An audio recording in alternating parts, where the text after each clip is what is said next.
আশা করি তোমরা সবাই সুস্থ আছো, বাড়িতে অবস্থান করছো, নিরাপদে আছো। দীর্ঘ প্রায় 2 মাস অতিবাহিত হতে যাচ্ছে তোমরা বিদ্যালয় থেকে বিচ্ছিন্ন আছো, বাড়িতে অবস্থান করে পড়াশোনা কম বেশি চালিয়ে যাচ্ছ। তো আমাদের সুস্থ স্বাভাবিক মানসিকভাবে সুস্থ থাকাটাই হচ্ছে এখন বর্তমান সময়ে খুবই গুরুত্বপূর্ণ একটা বিষয়। তারপরেও এই দুর্যোগকালীন সময়ে তোমাদের আজকের একটি ক্লাস আমি নিতে যাচ্ছি। ক্লাসটি 8ম শ্রেণীর ইংলিশ সেকেন্ড পেপার, তোমাদের ট্রান্সফরমেশন অফ সেন্টেন্সের একটি টপিকস নিয়ে আলোচনা করব। তো শিক্ষার্থী বন্ধুরা, চলো আজকে আমাদের আলোচনার বিষয় ভয়েস। আলোচনার আজকের বিষয় হচ্ছে আমাদের ভয়েস। তো ভয়েস এর বাংলা হচ্ছে বাচ্য। তো বন্ধুরা, ভয়েস কি আমরা যদি একটু বোর্ডে লক্ষ্য করি তাহলে দেখতে পাবো ভয়েস ভার্বের যে রূপ, তার সাবজেক্ট সক্রিয় অর্থাৎ অ্যাক্টিভ না নিষ্ক্রিয় অর্থাৎ প্যাসিভ, তা নির্দেশ করে তাকে ভয়েস বা বাচ্য বলে। তার মানে আমরা এটা সংজ্ঞা দ্বারা বুঝলাম যে তার সাবজেক্টটি সক্রিয় নাকি নিষ্ক্রিয়, এটা নির্দেশ করবে, এটাই হচ্ছে ভয়েস। এই সক্রিয় এবং নিষ্ক্রিয়র উপরেই মূলত আমরা বুঝতে পারি যে ভয়েস দুই প্রকার। ভয়েস দুই প্রকার, একটা হলো অ্যাক্টিভ ভয়েস বাংলা কর্তৃবাচ্য, আর একটা হলো প্যাসিভ ভয়েস বাংলা কর্মবাচ্য। এবারে দেখো যে অ্যাক্টিভ ভয়েসটা কি।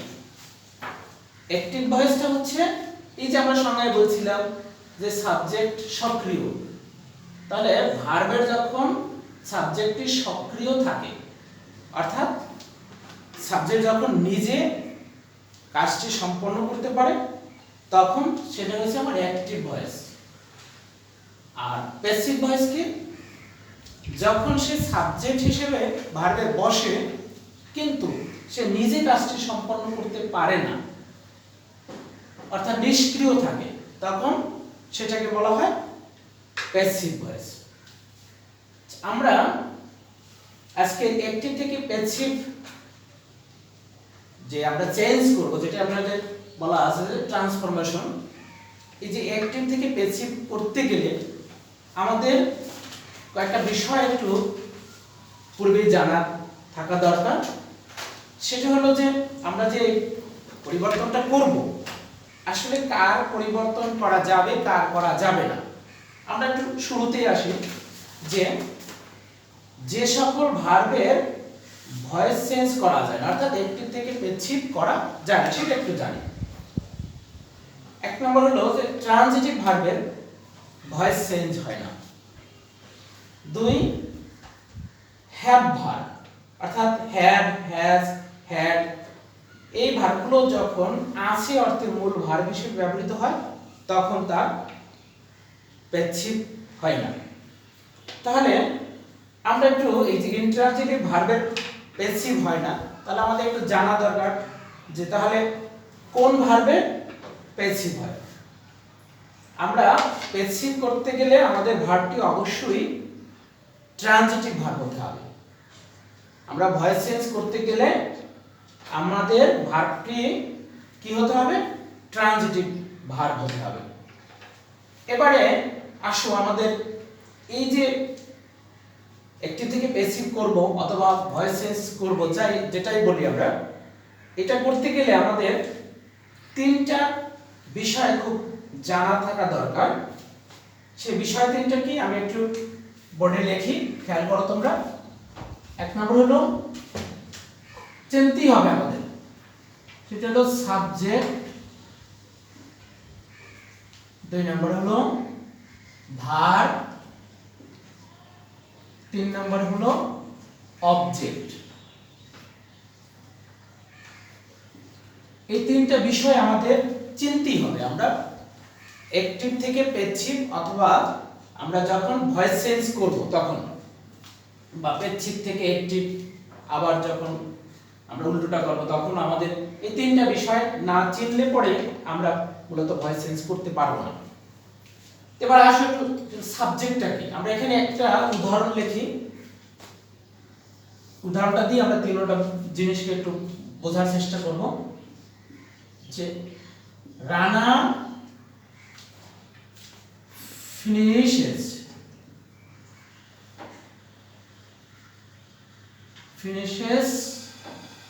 the war। দেখো আমরা একটা সেন্টেন্স লিখলাম। সেন্টেন্সটা কি লিখলাম? যে রানা finishes the war। এই সেন্টেন্সটা যার দ্বারা কাজটা সম্পন্ন হয়েছে সে হলো আমার সাবজেক্ট। তাহলে এই সেন্টেন্সটার একটা কাজ হচ্ছে, সেই কাজটা হলো সম্পন্ন হওয়া। সেই কাজ সম্পন্ন হওয়ার কাজটা যার দ্বারা সংগঠিত হয়েছে সেটা হচ্ছে আমার রানা এবং সে হচ্ছে আমার সাবজেক্ট। এবারে যে দ্বিতীয়টা হলো ভার্ব। তাই ভার্ব কি? যার দ্বারা কোনো কাজ করা বোঝায়, সেটা হলো ভার্ব। তাহলে এখানে কাজ করা বোঝাচ্ছে কি? সম্পন্ন হওয়া, শেষ হওয়া। তাহলে এই সম্পন্ন হওয়াটা হচ্ছে ভার্ব। আর এখানে একটা কাজ সম্পন্ন, যে কোনো একটা কাজ সম্পন্ন হয়েছে, ফিনিশ ইজ দা ওয়ার্ক। তোমরা কি কাজ করতে পারো? ধরো হোমওয়ার্ক হতে পারে, তো হোমওয়ার্ক একটা কাজ। সুতরাং যে এখানে কর্মটা হলো আর কি, সেটা হলো অবজেক্ট। এখন এই অবজেক্টটা আমাদের একটু চেনার একটা আলাদা একটা কৌশল আছে। সেই কৌশলটা কি? আমরা অবজেক্ট চিনতে পারি মূলত ক্রিয়াকে, যে আমাদের এই ভার্ব আছে, এই ক্রিয়াকে তিনটা প্রশ্ন করতে পারি। এটা দেখো, আমরা বোর্ডের দিকে একটু খেয়াল করি, এখানে একটু উল্লেখ করা আছে যে মূল ভার্বকে কি, কাকে, কাদেরকে। কি বলছি? কি, কাকে, কাদেরকে দ্বারা প্রশ্ন করলে যে ওয়ার্ড বা ফ্রেজ টির উত্তর হিসেবে পাওয়া যায় তাকে অবজেক্ট বলে। এবার একটু দেখো, আমরা আমাদের এখানে ক্রিয়া ছিল ফিনিশ, একে প্রশ্ন করি কি করেছিল? কাজটি করেছিল, শেষ করেছিল। কাজটি শেষ করেছিল, তার মানে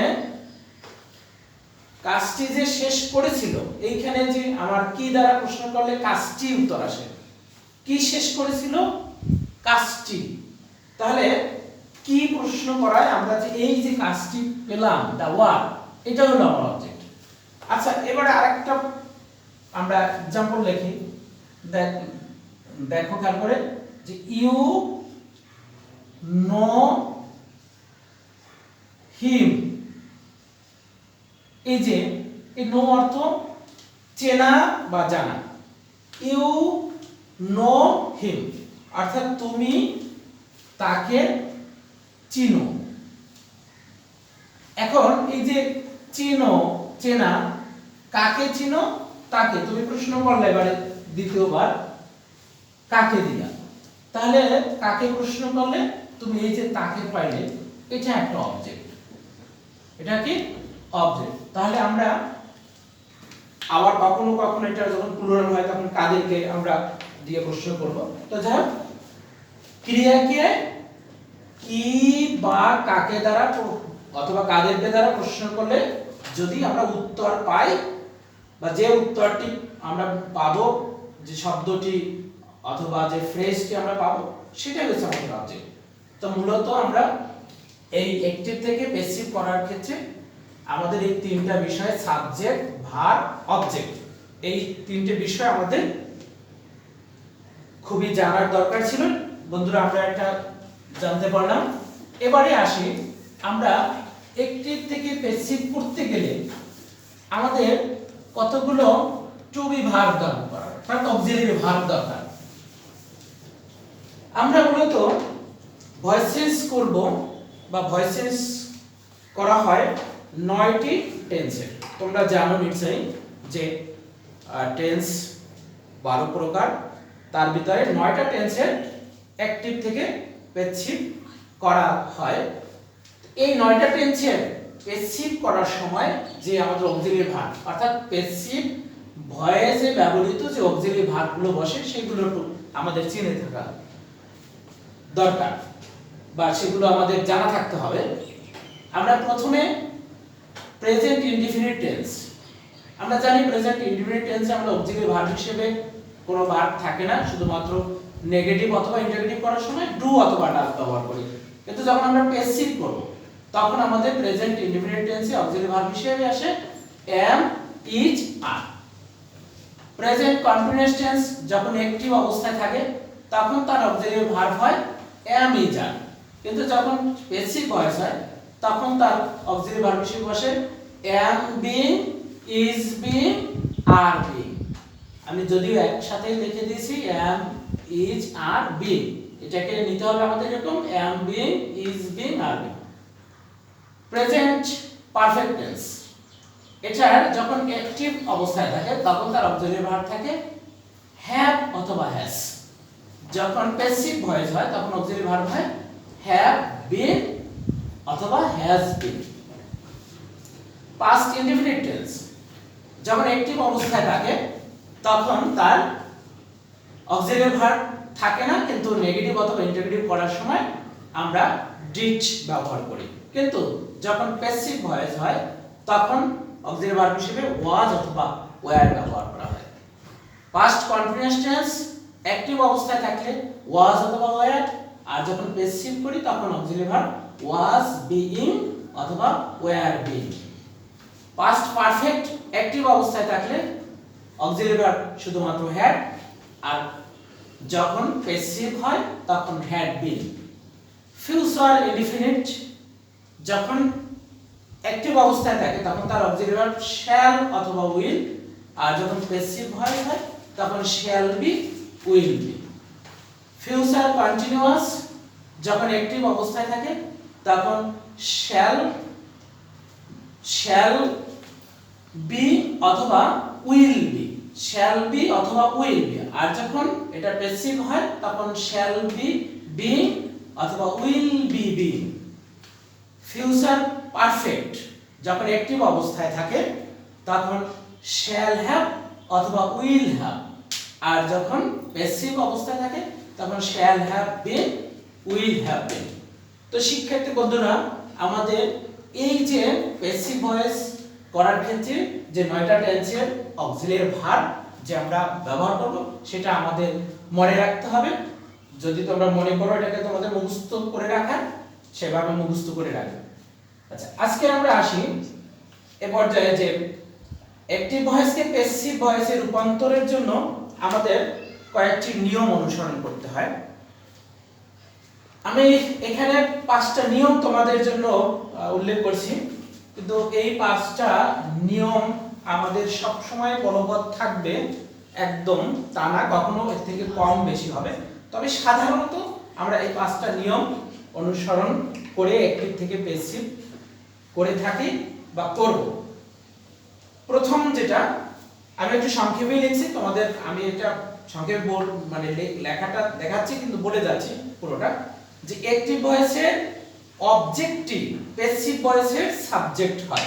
আমরা একটা উদাহরণের এখানে লিখি, সেটার মধ্য দিয়া আমরা আমাদের নিয়ম কয়টাকে অনুসরণ করব। Roni played football. দেখো, এটা হলো আমাদের অ্যাক্টিভ অবস্থা আছে, অ্যাক্টিভ ভয়েস। এটাকে আমরা প্যাসিভ করব।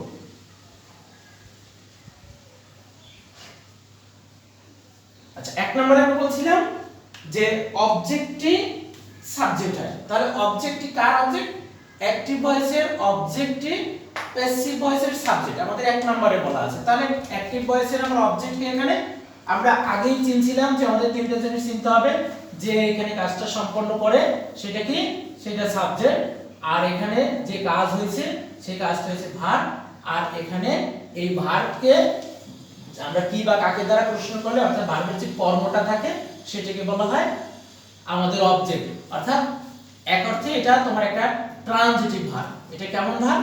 ট্রানজিটিভ ভার্ব, অর্থাৎ যে ভার্বের কর্ম থাকে সেটাকে বলা হয় ট্রানজিটিভ ভার্ব। আর এরকম ট্রানজিটিভ ভার্বেরই মূলত আমরা অ্যাক্টিভ থেকে প্যাসিভ করে থাকি। এবারে আসি যে বলা আছে যে অ্যাক্টিভ ভয়েসের অবজেক্টিভ, প্যাসিভ ভয়েসের সাবজেক্ট, এক নম্বর নিয়মটা। তাই এখানে অবজেক্ট আছে কি আমার ফুটবল, সেটা আমার সাবজেক্ট হয়ে গেল। অ্যাক্টিভ ভয়েসের অবজেক্টিভ, প্যাসিভ ভয়েসের সাবজেক্ট হলো। আমরা 2 টেন্স ও সাবজেক্ট অনুসারে অক্সিলারি ভার্ব। আমরা এই যে সব অনুযায়ী আমাদের এটা কোন টেন্সে আসছে বলো? এটা আছে present indefinite tense. Present indefinite tense কিভাবে বুঝলাম? অর্থাৎ ভার্বটি প্রেজেন্ট ফর্মে আছে। তাহলে প্রেজেন্ট ইনডিফিনিট টেন্সে আমাদের অক্সিলারি ভার্ব হিসেবে কি বসে? প্যাসিভের জন্য am is are। তাহলে ফুটবলের সাথে কি বসতে পারে? is বসতে পারে। তাহলে আমাদের 2 নম্বর নিয়মটা হলো টেন্স ও সাবজেক্ট অনুসারে অক্সিলারি ভার্ব। তাহলে সেটা আসলো is, হলো আমাদের 2 গেল 1, এটা গেল 2। 3 নম্বর নিয়মটা আমাদের কি আছে? 3 নম্বর নিয়মটা আছে মূল ভার্বের v3 ফর্ম। মূল ভার্বের v3 ফর্মটা মূলত আমাদের ভার্বের তিনটা ফর্ম থাকে, v1 যেটাকে বলে present form, v2 first form, v3 first participle form. তাহলে এখানে v3 ফর্ম দ্বারা আমরা ফার্স্ট পার্টিসিপল। তাহলে প্যাসিভে আমাদের সব সময় মূল ভার্বটা v3 ফর্ম হয়। তাহলে v3 form played, v3 form হচ্ছে প্লেড, প্লেড। এটা হলো আমার 3 নম্বর নিয়ম। 4 নম্বরে বলা আছে আমাদের প্রিপজিশন হিসেবে সাধারণত বাই বসে। এখানে আরেকটু তোমাদের গাদার্থে বলে রাখি, সেটা হলো কখনো কখনো আমাদের প্রিপজিশন হিসেবে বাই এর পরিবর্তে টু, অ্যাট, ফর, উইথ ইত্যাদিও বসে। তবে এই বাইটাই আমরা ব্যবহার করা হয় বেশি ক্ষেত্রে, কারণ বাই এর ব্যবহার বেশি, ব্যতিক্রম কিছু সময় আমাদের অন্য প্রিপজিশন গুলো ব্যবহার করা হয়। তাহলে এটার ক্ষেত্রে আমাদের প্রিপজিশন হিসেবে আসবে বাই। গেল 4 নাম্বার।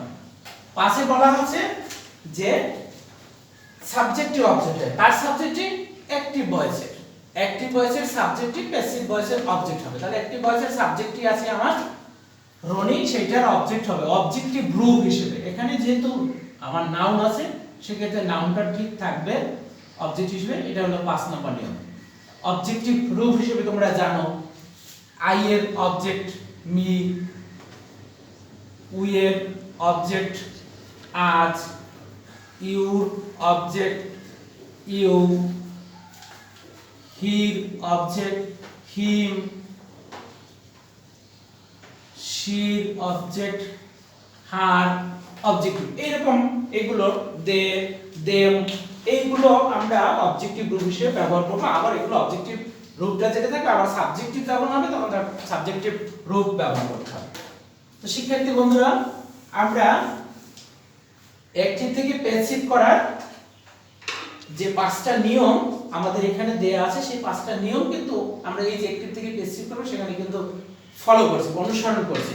তা আমরা আবার যদি একটু তোমার ফিডব্যাকটা দেই, সেটা হলো যে আমরা অ্যাক্টিভ থেকে প্যাসিভ করতে গেলে আমরা সাধারণত 5টা নিয়ম অনুসরণ করি। সেই 5টা নিয়ম হচ্ছে আমাদের 1 নম্বরে বলা আছে যে অ্যাক্টিভ ভয়েসের অবজেক্টিভ, অ্যাক্টিভ ভয়েসের অবজেক্টিভ প্যাসিভ ভয়েসের সাবজেক্ট হয়। এইখানে অবজেক্ট হলো আমরা জানলাম যে ফুটবল, সেটা সাবজেক্ট হয়ে গেল। 2 টেন্স ও সাবজেক্ট অনুযায়ী অথবা পার্সন অনুযায়ী অক্সিলারি ভার্ব। আমরা এটা প্রেজেন্ট ইনডিফিনিট টেন্সে আছে, আমাদের এটাও জানতে হবে আমরা কোন টেন্সের অ্যাক্টিভ থেকে প্যাসিভ করছি। আমরা এটা প্রেজেন্ট ইনডিফিনিট টেন্সের অ্যাক্টিভ থেকে প্যাসিভ এর সময় auxiliary verb am is are, ফুটবলের সাথে ইজ হবে, তাহলে ইজ বসালাম। 3 নম্বরে আছে যে মূল ভার্বের v3 ফর্ম। আমরা মূল ভার্বটা আছে এখানে প্লে, প্লে v3 ফর্ম অর্থাৎ পাস্ট পার্টিসিপল ফর্ম, সেটা বসালাম প্লেড। এবারে 4 নাম্বার আছে প্রিপজিশন হিসেবে সাধারণত বাই, আমরা বসালাম 4 নাম্বার প্রিপজিশন হিসেবে সাধারণত বাই। আর 5 নাম্বারটা হলো সাবজেক্টিভ অবজেক্ট, অর্থাৎ অ্যাক্টিভ ভয়েসের সাবজেক্টিভ, প্যাসিভ ভয়েসের অবজেক্ট হয়।